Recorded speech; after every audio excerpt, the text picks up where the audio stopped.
Hello, everyone. Yep. Hello, everyone. So I'm Dilshana Parul. Welcome you guys for our everyday, not that every day, every week's episode we are trying to launch through our Nuraldeen podcast. And really welcome there. And as I introduced you myself, my name is Dilshana Parul. From now, I will try my best to conduct this podcast. The main objective of this podcast, I think you guys who have listened a few episodes already may know that we are trying to cover the political aspects and the political narrative and the political context of Bangladesh. Because we are the people from Bangladeshi diaspora community. Maybe in later one, if needed, we will also cover the international global politics. But at this moment, after this 36 July, this context, Bangladeshi contextual politics is the needed. It's the most necessary aspects that we need to have the discussion. That's the reason we are here today. And I'm really glad and pleased to introduce with you guys. It's Rumi Khan. Rumi Bhai is with us. And sorry, everyone, for using the term Bhai, but from now we will use the term Bhai because that's how we introduce ourselves with each other. That's how we connect with each other. So this is who we are. This is us. So thank you, Rumi Bhai, for being with us. We also have Shafiqur Rahman Bhai with us. And both of them are political analysts of Bangladeshi politics. And we try to understand, three of us, we will try to understand through this podcast. After 36 July, what is the political context of Bangladesh? Rumi Bhai, if I start with you, that in 36 July, that entire uprising, that has, though it's only 2 weeks narrative, only 2 weeks activism, I won't put activism, it's uprising, it's the hope. So after and before, the political change is huge. The political spectrum completely shifted from here to there. How you are looking at this political shift? And also, it's a pocket question with that. Is this political shifting from this spectrum, I mean the before July spectrum and after 36th July spectrum political narrative, does it have any kind of impact on the society, on the social aspects? Rumi Bhai, I want to start with you. Thank you. Thank you, Dilshana, and our Nuraldeen listeners. Please welcome Dilshana Parul as our host today. In the past, you have got 4 guys, me, Shafiq, Yeteshama, and Jyoti. But now you'll be seeing more and more of Dilshana and more of us over the coming weeks. So we are very glad to have Dilshana hosting us today in the podcast, and you will really enjoy her lively political deliberation. She is a lively, feisty, intelligent political commentator. We are very glad, very proud to have her with us. So having said that, let me try to answer the question.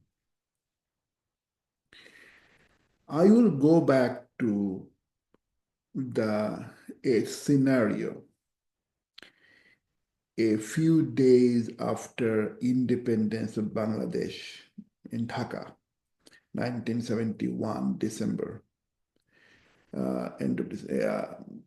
In front of, at the heart of Dhaka, in front of the Stadium Batul Makaram Mosque, where the Dhaka's heart is, one of the most decorated and famous freedom fighter, young political leader, Kader Siddiqui, in the main public square, he is bayoneting to death 3 so-called collaborators, Bihari men. Apparently, there was some allegation against them that they were trying to kidnap a girl or something. It was a very wild and unsubstantiated allegation that after December 16, where those Bihari collaborators of Pakistan army were on the run, were trying to hide and save their life, and they will go and kidnap a girl to rape. That was very unsubstantiated, but that was the allegation, and based on the allegation without any court, Qadir Siddiqui decided to kill them, and he killed them in a public square. He bayoneted them. He didn't even shot them. He was bayoneted. That was the photography that was photographed, and the photograph was published at the front page of New York Times a few weeks later. It was the scene of post-independence 1.0 of Bangladesh. In 1971, Independence 1.0, Bangladesh won against the Islamist forces. The defeated forces are the religious Islamist forces. And then what happened is that during that period, 72, 73, the whole period, the people who got their voices loud and louder, who was causing more anarchy, were the leftist, or they call them scientific socialism. These leftist groups created a lot of, they were the main opposition, and it was a very anarchic opposition. Now, fast forward to 2024, we have Independence 2.0. Here, the Islamists are on the winning side. They are not the main player of the winning team, but they are definitely part and parcel and a very formidable component of the team that fought the government, the fascist regime of 15 years and won the war. So here now we are seeing the Islamists doing what those scientific socialists did in early 70s. They have suddenly gotten their voice. They're coming up with all their social issues. They're trying to very foolishly, I'll say, get into a cultural war that they will never win in Bangladesh or in this globalized world. And that is one of the major problems we are facing. I think problem number one is the culture war that has been unleashed on Bangladesh very foolishly and very childishly. That is problem number one in the post-36 July Bangladesh. And we have to understand that 15 years of fascism have destroyed Bangladesh. Every single institution, every single profession has been systematically destroyed. Our generation, 2-3 generation has forgotten what is their role, what is their real oath, and what is their real power. A police doesn't know that they are not supposed to be beholden to a political party. A justice doesn't know that they cannot support the powerful political party. A bureaucrat doesn't know that they can say no, or they can really go against the most powerful political party. Like, let me give you an example. The day before yesterday, a judge has declared a mayor of Chittagong. He was defeated in a fake election, but I don't know, the judge has made him the victor, a new mayor. This kind of thing, because he was a BNP leader, this kind of things suggesting that judges are now thinking BNP as what Amin League was 15 years ago. They have lost the capability of thinking independently. Same thing everywhere. Police has been destroyed. Military senior leadership has been destroyed. So one thing we need is to give the current regime some time. We need to be patient. And the most crucial game, the most difficult game to play will be to how to fend off the cultural offensive that has been lost on Bangladesh. This cultural offensive need to be handled extremely carefully, extremely judicially, and government must recruit the political parties, every political party, Islamic political party, centrist political parties, to fight the war. The interim government with 20 retired bureaucrats and columnists and talk show hosts, they cannot handle it. They need to recruit the political parties. Thank you, Dilshana. Just a clarification, Rumi bhai, what do you mean by recruit political party? How does this political party can play a role within or outside the government with the collaboration with this interim government? There are a lot of political horse trading that happens always behind the scene. When in USA, when Abraham Lincoln uh, passed the Proclamation of Emancipation, slavery was banned.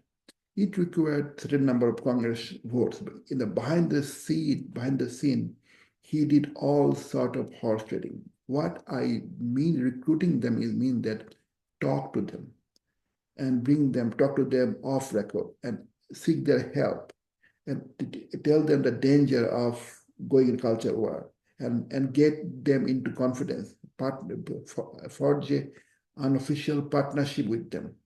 Sometimes some religious forces in Bangladesh, they are very transactional.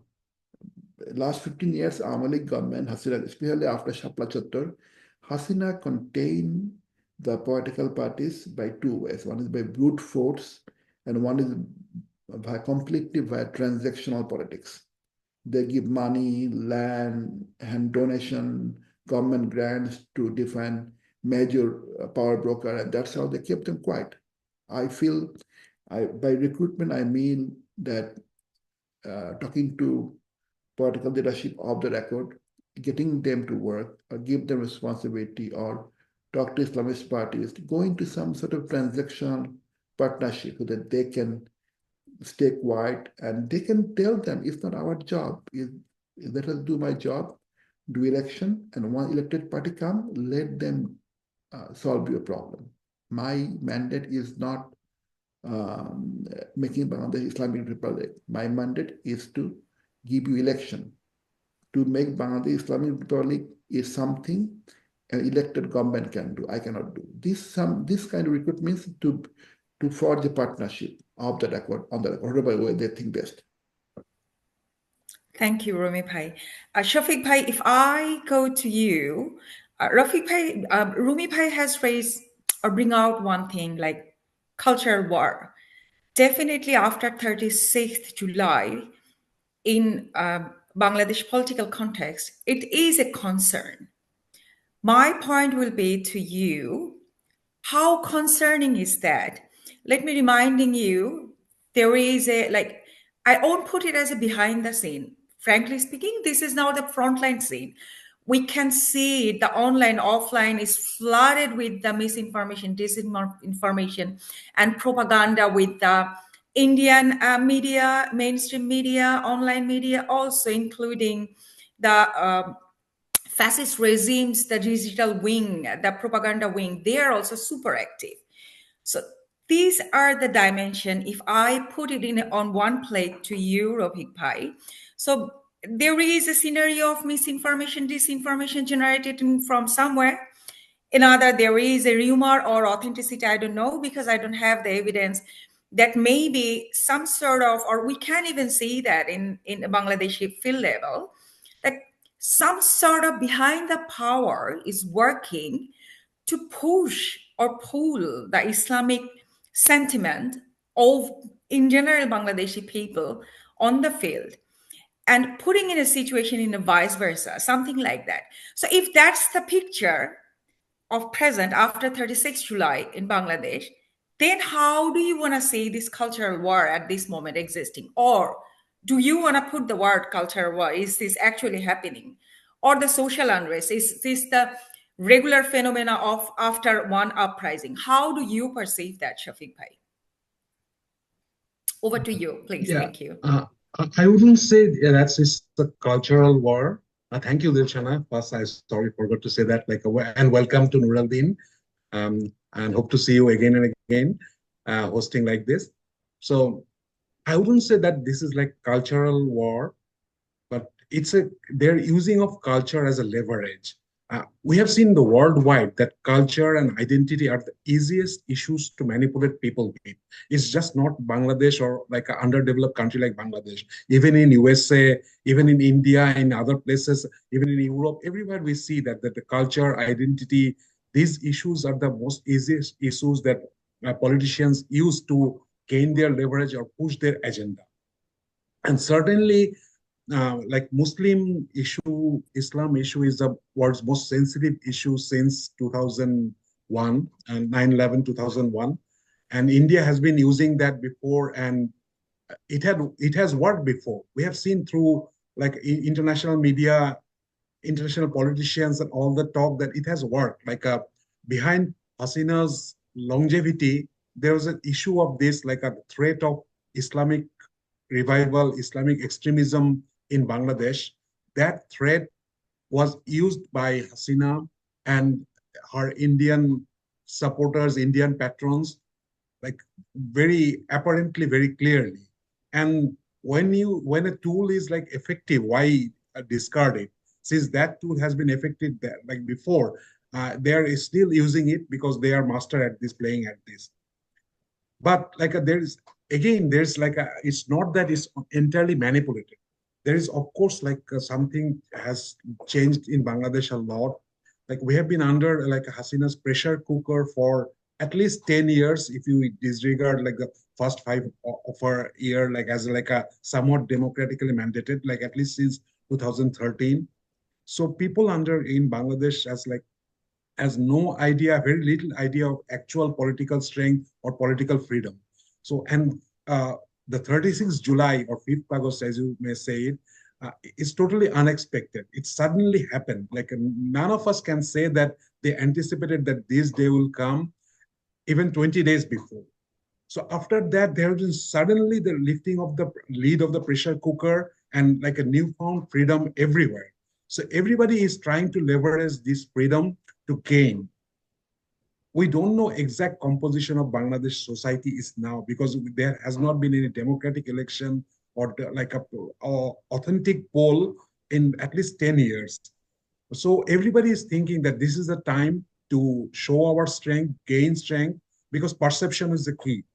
So we are seeing because of this freedom, Islamist forces, they are showing their strength. They are trying to exert their influence in any way they can.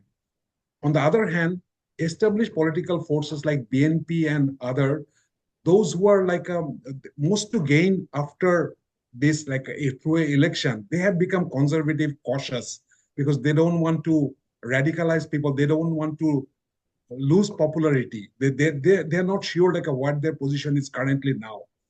And on the other hand, we talked before that the civil forces, the establishment forces, the urban elite, they are also trying to maintain their or gain leverage in this position because they see that there's no strong unified dominant player like Hasina's regime as before. So even the established forces in the urban elite, the secular urban elite, they are trying to exert their influence so that their voice remains powerful in this new regime. So this is like a new environment, and the culture is the most easiest way, the most visible way to manipulate people, to gain people's attention. So there is I wouldn't say culture war is going on, but use of culture is definitely going on. And um, we are not sure whether it's heading to a very wrong direction or it's just usual politics and like a chaotic politics after a long period of unfreedom. So that's what I would say. Well, thank you, Shafiq Bhai. That was really eye-opener. I will come back to you later with one specific question after Jyoti Da, definitely.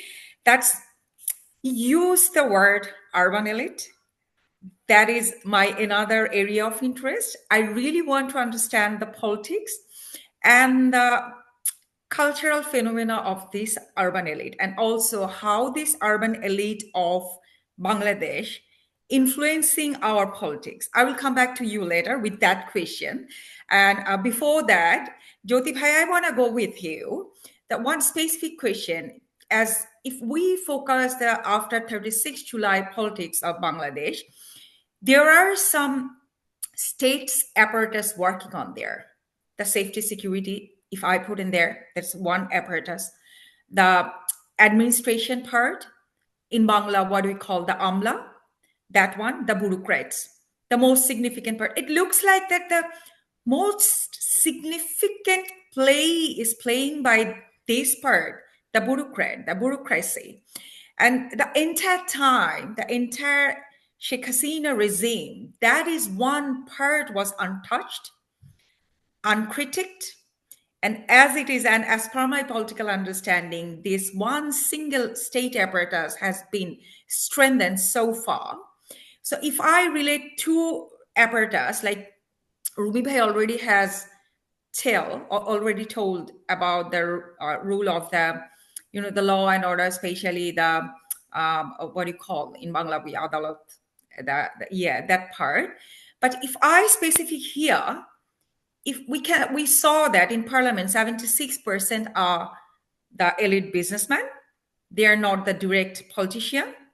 And again, at this moment, the picture is that behind the picture, our bureaucrat is controlling, it looks like that they are controlling almost everything. And this interim government is not, or it's really struggling to work with themselves. How do you define this dimension? One part, this bureaucrat, another part is our elite businessman. Do they have any kind of influence on there? Or how you want to see all this dimension, or you just want to ignore that thing? It's not an important part. I really want to understand. Jyoti Bhai. So one Jyoti starts his answer, Dilshana, I wanted to just book a slot to speak about urban elites, okay? So I'll have something to say about that, but I just want to tell you that I have a lot to say about that. Please. Go ahead, that's Jyoti. fantastic. So after, Jyoti, we can have a really small talk about this urban elite characteristic and the political phenomena. That's great then, Jyoti. Okay. Thanks, Dilshana. Okay, so two parts to the question. One is business elite, and the other one is the what I would call, so what you call bureaucracy, we could call basically the machinery of government, sort of the state apparatus, which itself has two parts. There is the coercive part, so that's your people with guns, security types, but there are also people with pens, right? Like sort of the civilian bureaucracy administration side. So one thing, just backtracking a little bit, because Sheikh Hasina stopped seeking people's mandate after 2013, we can decide when the cutoff point, when she decided elections don't matter. But at some point around then, she decided she's not going to run for elections again, right? She's going to rule the country through non-elected means. So once she decided that, what did she need? She didn't, if you're not going to the voters, then you don't need the party machine, and so on, right? Instead, she relied on the civil military bureaucracy, so sort of the security types and the administration, and also she relied on the oligarchs, businessmen, and so on. So these were her two pillars of strength. One lot that gave her money, and she gave them money. So there was a give and take with the moneyed class, all right. But also that she empowered the administration to do running of the government, security types, and the other ones. One very interesting thing that happened on 5th of August, 36th of July. Okay, so revolution happens. And Hasina flees. Along with her, many ministers maybe fled, ran away, and so on. This is not unusual. When these kind of things happen, political change happens, this is what you see, right? Politicians from the defeated side run away. In Bangladesh, the central bank governor, Bangladesh bank governor, and two of his deputies and a number of other senior officials in the central bank ran away. This is highly unusual. These people are supposed to be, boring, nameless, faceless technocrats, right? They are not supposed to be politicized people who flee for their safety. Okay, even on 17th of December 1971, the officials from former Pakistan State Bank, the Dhaka officials, they showed up to work. They went to the bank building, Bangladesh Bank building in Motijhil, and they went to the Indian officers, Mukti Bahini officers, and said, "We are here, we are reporting to duty." On 17th of December 1971, but not on 5th of August, 36th of July. Okay? Central bank governor ran away. This is how politicized the administrative machinery was. On the security side, there are about 240,000 police officers in Bangladesh, members of police force. Of them, about 120,000 were employed under Hasina. Of these, 80,000 were newly created positions. So this is how politicized the all of these were politicized appointments. These 80,000 newly created positions. All right. So the police force is heavily politicized. Civilian administration is so politicized that even a technical person such as central bank governor had to run away for their personal safety. Right? And then you can understand why, because the these are bank the people governor who were is the khatib of the main mosque, the most respected, highest ranked religious cleric. He had to fly away. He has to flee. Khatib of the main mosque, the main Archbishop of Canterbury. That's kind of that kind of person. They had to flee. They had to flee. So this is how politicized the civilian administration was. So when the new government came in, the interim government came in, it is true, you could argue, it's demonstrably, visibly true that they are struggling to work with the bureaucracy. But the other side of this is that the bureaucracy is not what it once was. So once upon a time, bureaucrats used to think of themselves as, we are the custodians of the state. Politicians don't understand anything. Quite often the old school bureaucrats would actually condescend, look down upon the politicians, and there was an elitism of that form. And this is not just unique to Bangladesh. This is also the case in India or many developing countries, or indeed developed countries. But in Bangladesh case, that problem isn't what we're facing now. The problem we're facing now is that bureaucracy had been so beholden to Hasina's rule, because this is what she used to govern, to rule. And now once she's gone, these people are either afraid for their own personal safety and they had run away, or they have been sabotaging the new order because they harken back to the rule of Hasina or some kind of restoration and so on, and that is creating a the law and order problem is obviously there, but there are also a lot of inertia in the administration in getting things done, simple things like routine administration of machinery of government on a day-to-day basis, let alone any reform. So that's and then the third element to this is that to tackle situation like this, you probably need people with experience with situations like this before. And this is also Let me ask you a direct question, Jyoti Bhai. I'm just interrupting you. Let me ask you a direct question. So don't you think the mafia or the bourgeois class that basically take the most benefit from Sheikh Hasina's government, they are playing a certain amount of role, or they are keep silent themselves? Is it possible? It's a direct question to you. Do you think that this specific bourgeois elite or the mafia or the businessman group playing a role? to I don't keep know if their the business. businessmen Yeah. themselves are sure. I don't know if the business, sort of the business class themselves are how much they are involved in the sense No, that no, the no. law and Sorry, order. sorry, Jyoti. I'm interrupting Yeah, you. I'm not, it's quote unquote, it's not the regular businessmen who are struggling. I'm not sure, talking about them. It's the right, part, the mafia part, and the illegal, the people who are involved with the money laundering of hundreds of billions of dollars.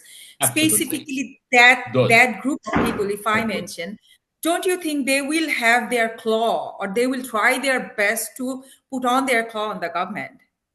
Absolutely, absolutely, and sort of, and this is not just conspiracy theory. So Bangladesh Bank governor, the new governor, Dr. Hassan Mansour, he has publicly said that there are probably 4 or 5 families that are responsible for vast majority. So sort of all this money that has been siphoned offshore. All right. So we saw the Al Jazeera documentary about the former land minister in Britain. And that is only a small portion, right? Bangladesh Bank governor himself has said that the real extent is probably much more. A lot of that has gone offshore to UK, US, Middle East. We're trying to get them back. We probably will not be able to get all of it, but some of it we should be able to get back. And it's probably 4 or 5 families that are responsible, extended families, sort of, 4 or 5 business houses or, yeah, responsible for vast majority of them. And those people, uh, if you ask me, I don't have any proof, of course, but my strong sense is that yes, they are heavily involved in trying to sabotage the new order because if the new order is successful, if the interim administration is successful, and there is a peaceful election and restoration of democracy, then a lot of these people stand to lose a lot of money. They have made a lot of money, and they stand to lose a large part of that. The interim administration has already moved against those, sort of their assets, right? So Salman F. Rahman, S. Alom Group, the two big names, there are actually legal moves against their assets. Most of them are actually, for all practical purposes, they are now nationalized, right? So these, sort of these bad banks and these business enterprises with, with just shell, basically, and no owners, practically speaking. So for all practical purposes, the state has taken custody of them, right? Like, without getting into the boring legal details, they are practically nationalized. And if everything is successful, then they will be sold off to new owners who would hopefully be honest businessmen, sort of trying to make, produce things and profit and all of that, right? Not plunder. So if you are one of this, if I'm one of those old cronies, oligarchs, right? Um, of course, I wouldn't like this. And my best interest would be to make sure that this government fails, the interim administration fails, so that I could get my claw back to some of the money that I illegally plundered. So yes, I think that they have every incentive to sabotage, and and they probably are. There is sort of somebody's bankrolling a lot of this misinformation and disinformation, right? Nobody's doing it out of any ideological reasons, I think. So I'll probably stop there and see what others to say. Yeah, definitely. On this point, I will agree with you that definitely the misinformation or disinformation that is floating is not that somebody is doing it by ideologically motivated themselves. There is a big possibility bunch of money is out there. Rumi Bhai, Shafiq Bhai, and Jyoti Bhai, three of you, I will address one single question. That's my personal interest area. Political culture is always my area of interest. That's the urban elite. Let's define this urban elite. Let's debunk this phenomena and let us understand how these urban elite of Bangladesh have their influence or impact on Bangladesh politics, or are they overrated? I don't know. Is this, are you guys overrating this urban elite term? I We can really want to debate. understand. I will start with Rumi Bhai. We can Rumi Bhai, debate. please, I up think to you. urban elites are underrated. Underrated, heavily underrated. Just give you some, I always give examples. Our former BNP government tried to protect itself from unlawful intervention in the form of military by putting a relative as army chief, in the 9th Division main chief, that General Massoud. Our current immediate former Prime Minister, Sheikh Hasina, wanted to safeguard herself by putting a relative as army chief, General Zaman. But none of the cases, the relatives did not save them. They went against them. I always say that the biggest relative you have, a ruler in Bangladesh have, is that mythical urban elite. Who are the urban elite?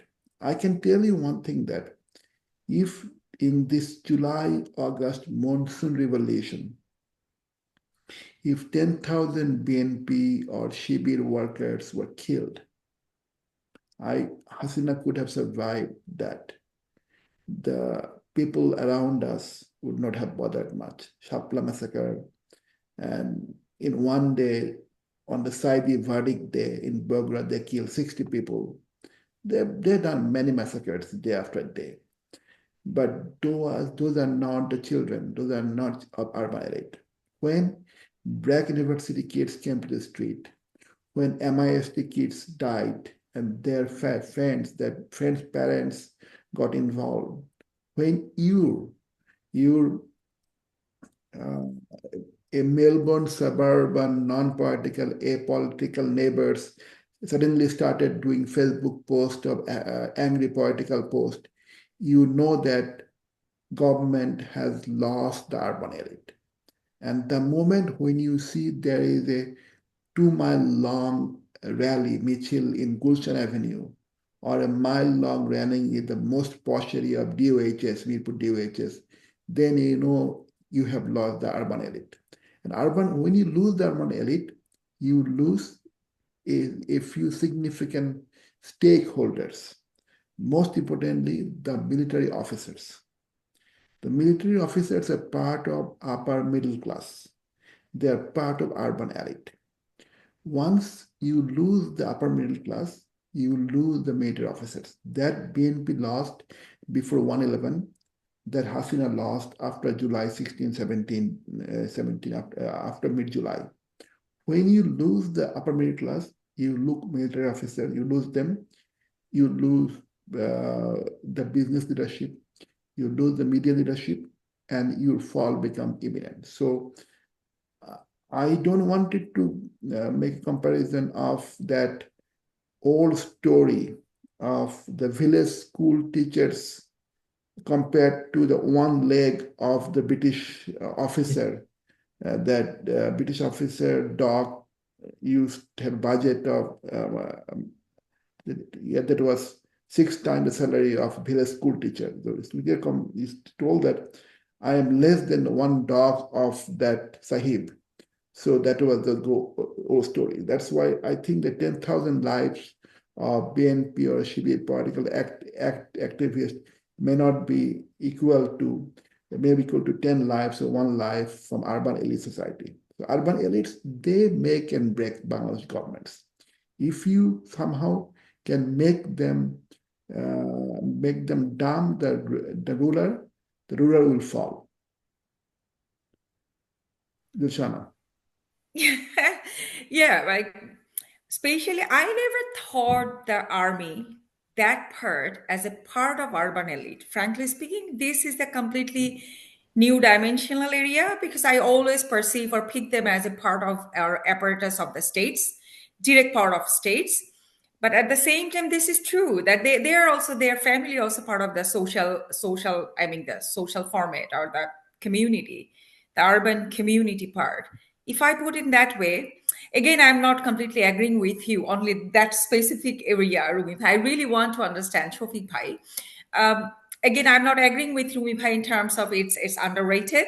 Still, I want to believe that okay, what the actual impact of this urban elite on the on Bangladeshi politics, but with their cultural narrative. Shafiq Bhai, first let me understand who are these urban elite, why they are so important to you guys. I think Rumi put it quite well. Like, yeah, to me, the urban elites are the people, those in Bangladesh, those who have reached at the top of their profession in almost any field, like in army, in media, in culture, in education.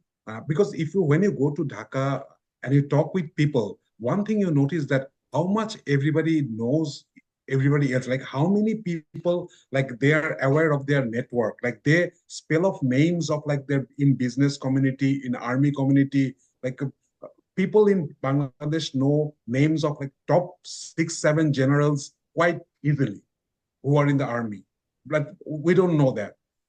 They know about the VCs of the universities. They know about the people in, of course, business community is there. They are quite famous. Even like the government officials, the top, the top secretaries and other people. So these kind of name network, and also there is family linkage, friendship network. Their kids go to the similar kind of schools. So through them, like their wives meet with each other. So there is a kind of network there. Of course, there's a network there. And there is an urban elite, and it has got their own interest. Because when you reach at that level, your prime interest is like keeping your position and your gains, like what you have gained in life, you want to keep that. So in that way, the urban elites have got interest, and sometimes their interests converge. So Hasina's rule in the last few years were kind of becoming threatening to this urban elite in different ways, like the economic mismanagement, the increasing authoritarianism that's like becoming a threat to the society. All these like made this urban elite kind of shaky. But it's not that they were totally against her. But after the July Revolution, when she deliberately, indiscriminately started killing kids, even urban elite kids, that's what the like a bridge too far. That's when the urban elite decided like, yeah, like we cannot go on supporting her. But so there is a strong urban elite. Now my main question is that what do this urban elite want? We know that like in 20 30 years ago, when there was this communist threat, the urban elite, there was the urban elite then. At that time, the urban elite was most afraid of this communist revolution, this peasant revolution, these people coming in and making it like a society, taking away their wealth and privilege and other things. So in my view, in the currently the urban elites, like biggest, what is their worst fear in Bangladesh particularly, is maybe they're not afraid of communist revolution anymore, but they're probably afraid of kind of like Islamic revolution or religious revolution, kind of like those in Iran, or even if not that, like even going to the extent to the Pakistan, they are kind of afraid of like people from the street, those people becoming powerful and taking away their wealth and privilege and their position and other things. So this interest, I think, unifies a lot of the urban elite, that like they want to um, they want to keep that threat away. So that's an interesting dynamic, because Hasina kept the urban elite in her side in one way, that because she said that of course like yeah, you are not having democracy, you are not having that much freedom, but at least I'm like keeping away those people from invading your home, invading your wife and daughters, impinging their life on your their views on your wife and daughters. But now that that Hasina is gone, um, how are the urban elites thinking? How are the urban elites like strategizing or converging? That's an interesting point. But yeah, like Rumi Bhai, I said that the urban elite is like I wouldn't say that underrated, because the talk is a lot of there, because there's a lot of talk in the media, but they are certainly a very powerful um, side in Bangladesh politics and society that nobody Yeah, can they are a ignore. formidable force in our politics. Yeah. Yeah, if I stick to that part, I'm agree on that part. Frankly speaking, yes, our urban elite generate the political narrative, no doubt about that. They construct the political narrative, how to observe or how to define which political party in which angle. So that point, I agree. It's true. Our urban elite define the political narrative or construct the political narrative of Bangladesh context. Most interesting part I picked from Shafiq Fai's conversation. It looks like that urban elite almost also brought the class politics, isn't it, Shafiq Pai? The way you put it there? Yeah, of course, the class element is always there. That's like a main thing because they have become the highest level of the class. And uh, I'm not a Marxist, but the class feeling, the class thing is always there. You see that even playing in countries in the West and everywhere. There is when you reach that class, you want to protect your class privilege. Yeah. Yeah. There cannot be a stronger statement when someone says that if 10,000 or 1,000 rural Jamaat BNP workers got killed, that doesn't have one splash. What will happen is one black university kid dies. That is a big class statement. Yeah, I cannot deny that, frankly speaking. And when we call the urban elite, it's so sad that there is no class word or class term like the middle class, higher class, the word usually we use. But when we call urban elite, quote unquote, or within a bracket, that covered the most privileged part of the country.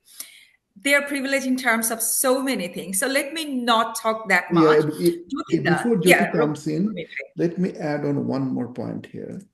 I always maintain one factor in Bangladesh, the the handover of power, the change of ruler has happened only by two means: by election under caretaker government 3 times, but rest of the time it was with one or other form of army intervention.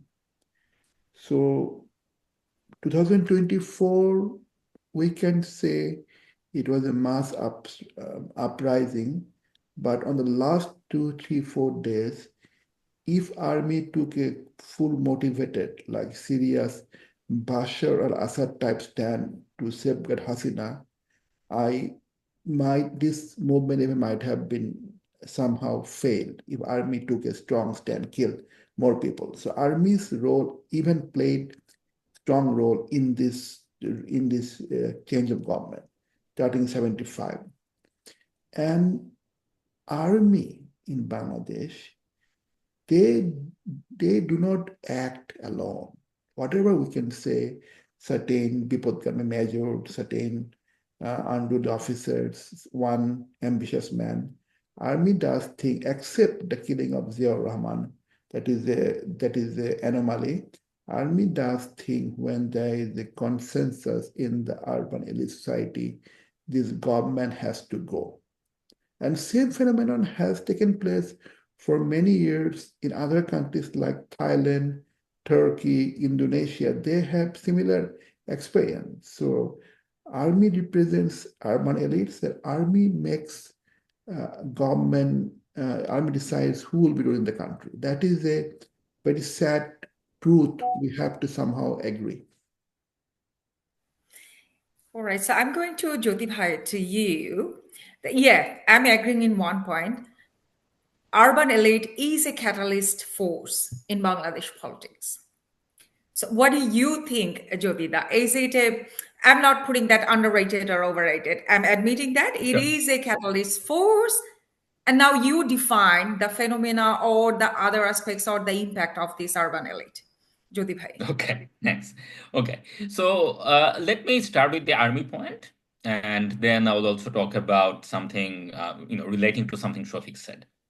Uh, okay, so with the army point, yes, so there is one stylized fact when we look at history of different countries, including Bangladesh, and see when army protects a government by shooting, by killing people. Usually one of two things happen, all right? Usually, either if you have a situation where the army is from a particular ethnic group or a sectarian group, and there is a cleavage in the society between the government and the broader society. So you can think of, say, for example, Syrian army with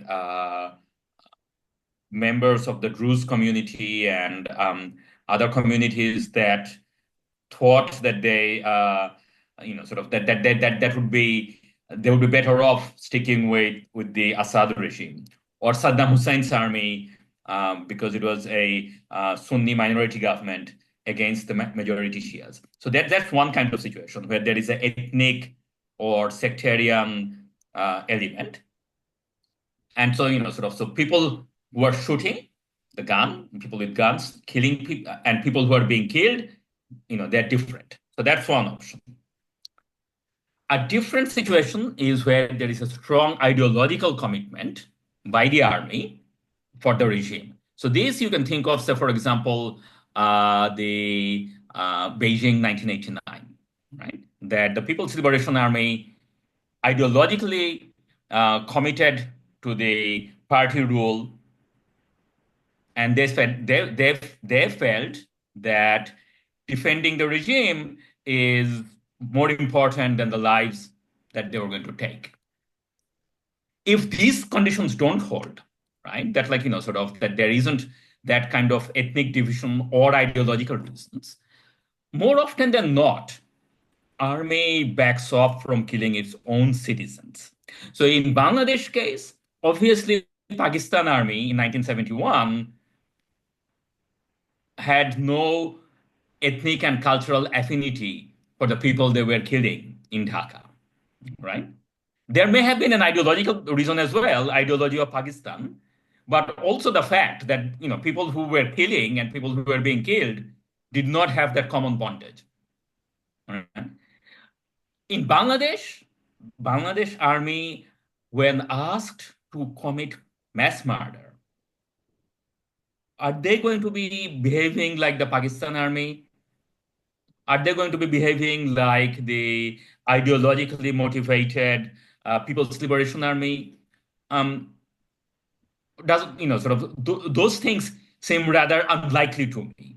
And that's what we actually saw, that when push came to shove, right, individual officers might be beholden to to the regime for their individual personal reasons, and they might kill 50, 100 people in their vicinity. But as an institution, sending the tanks, sending the rockets and kill thousands of people, I didn't think that was very likely. We were all worried about it in the first week of August. Even on the 5th of August, on the 36th of July, we were worried sick that what might actually happen. In the event, it didn't.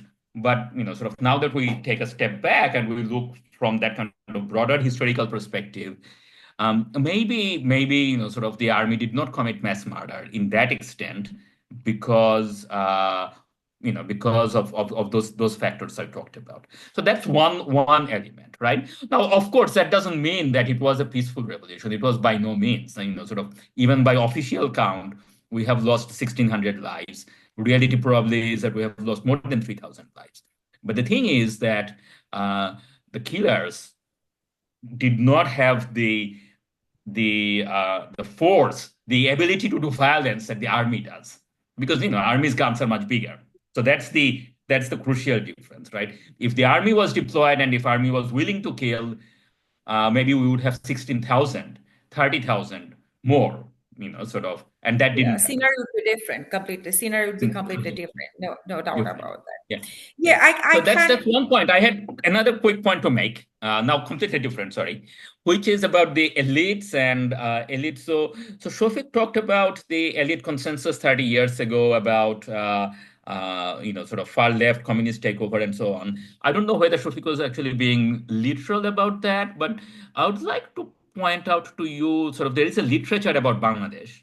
So, sort of people like Naomi Hussain and Mushtaq Khan and others have written about it. In fact, Shafiq himself has written about it. And that sort of says that, okay, look, sort of the seminal event about the 70s Bangladesh is actually not 1971, not the liberation war itself. It was actually 1974, 1975, when the famine, and after the famine, the coups and counter coups, the sort of the imposition of Bakshal, and then killing of Sheikh Mujib and his family, and then the turbulences in the military with the Sepoy uprising and all of those things.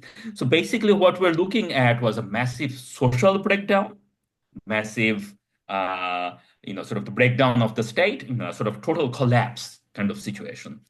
And coming out of that, the whether you call it urban elite, whether you call it educated upper class, whether you call it the establishment, whatever noun you want to use, basically the people who were relatively well off, people who were relatively educated, people who had more wealth, sort of whatever name you want to use, whatever level you want to use, basically that section of the society collectively, there was a sense that, okay, we came to nearly to a collapse, and whatever we do, we have to avoid a repeat of that. And things that had happened in Bangladesh since would be better understood if we appreciate that fact, that there was a never again kind of consensus, or never again kind of worldview that was formed by that element of the society. And as those memories fade from generations, right? I was born after those things. I was born in 1976. I have no living memory of famine or coups or anything like that, right? So by the time my generation, our generation, came to prime, and we started effectively running the country, so to speak, we have no memory of that, and therefore that consensus that was built by our parents, that was sort of agreed upon by our parents, doesn't hold anymore. And Hasina tried to fill that with her personality cult around Sheikh Mujib, or the fear of Islamists, and so on, or just basically distributing, the plunder. And that had come only so far. And now that Hasina is gone, there is no common ground, either politically, culturally, socially, sort of. So we are in that kind of thing. So, so even those of us who fought against Hasina, our common platform was that, okay, no to Hasina, end of our rule. But we probably didn't think that this would happen so quickly. And now we don't really know. We have our individual biases and individual ideas, but we don't even know, sort of who's our ally and like, how we would work with them. Okay, so I'll stop there. Yeah, that's really fascinating point you brought, Jyoti Bhai. It's really the urban elite's social consent or the social agreement which keep the government in the states in the power or not. So if I put it like that, at this moment, the social unrest, especially the urban people we are feeling in Bangladesh, the insecurity that we are feeling, it's more like as the social consent is not there, the agreement is not there. So that's the vulnerability, actually, the psychological and cultural vulnerability that we are facing. It's a bigger picture. It's really fascinating points. I loved it, these points. So for now, today, I think we had enough, but I'm not gonna be the person to end it. Any of you want to summarize the entire conversation or want to add something? Jyoti bhai, it looks like that you want to add something to you. That's fine then. Rumi bhai or Shafiq bhai, who want to summarize the entire conversation? Shafiqur Rahman, Shafiq, I'll let Shafiq do it. All right, Shafiq bhai. Yeah. That's a very difficult thing to do, like summarize the whole conversation. I haven't been taking notes. Like, you put me really in the spot because we talked about so many things. So first, what did you talk about? Like, can you just we talked about urban elites that I can remember in the second half very vividly. In the first half, we talk a lot about that topic. Yeah, that's what you remember. Basically, if I again go back to the title of our today's conversation, that politics after 36 July. We started with that one. Yes, Shafiq bhai. And yeah, it's up to you. If we want to keep it really short, then it will be short. It's completely up to you. I don't think we need to summarize the talk because, like, people, those who have heard, like, they have heard it. Like, but one thing is one thing really comes through that 36 July was really unexpected. So after it happened, things are very much in flux. Different people are moving their own interest. And like people are not certain where does each position lie, and so that's going on. And anytime there's an uncertainty, there's like fear. So people are kind of a little bit of afraid that what does the coming days are going to bring, and they are hoping for like quick resolution and like some definite horizons that things are there. And secondly, we talked about the urban elite and the cultural war. And that's, of course, is everyone's favorite topic. And we said that, the urban elite was really powerful in Bangladesh, and their power really shone through this July revolution, because when a significant part of the urban elite went against Hasina, that spelled her downfall. And all of us made that point. And now, what does the urban elite want? Because there's not yet like any similarity of convergence of interest among the urban elite. But whoever is going to be power next, or even the interim government, if it goes to keep its agenda of reform and peaceful transition, they need to keep the urban elite happy, because if the situation doesn't improve or situation deteriorates anyway, the urban elite can easily turn against the interim government or even the idea of democracy. We have seen that, like we have been talking about this a lot recent days. Like what happens if the transition fails? Then the urban elite, they become they will turn to a strong man to keep the stability, because we all know that what does the urban elite want? They want to keep their wealth and privilege. That's their main interest. So I think that's the gist of what we talked today most. Almost that's the gist that we have talked for.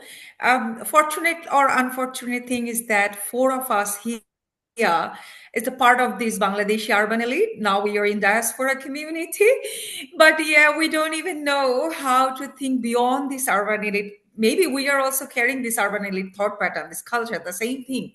We belong there. Maybe we take some different notion or political view that is different aspects, but culturally, it's a thing that we are one of them. Anyway, I want to stop here. Really, thank you so much, everyone, for listening to us, and maybe later on who will be able to see us.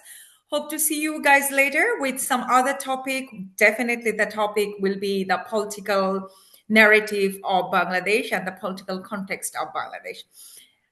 See you later then. Thank you, Dilshana. Bye. Yes. Thank you, Dilshana. You have raised our podcast to a whole new level. You have been like a wonderful anchor. So thank you very much. Oh, thank you Thank you. so much. Frankly speaking, I'm honored. I'm really honored for attending here and attending you guys as a discusser. Hopefully, we'll be able to bring lots of new dimension, new idea, and new person also in this podcast. And thank you all. Thank you so much for listening to us. Rumi Thank bhai, you, are you everyone. gonna the person, yeah, to stop the recording?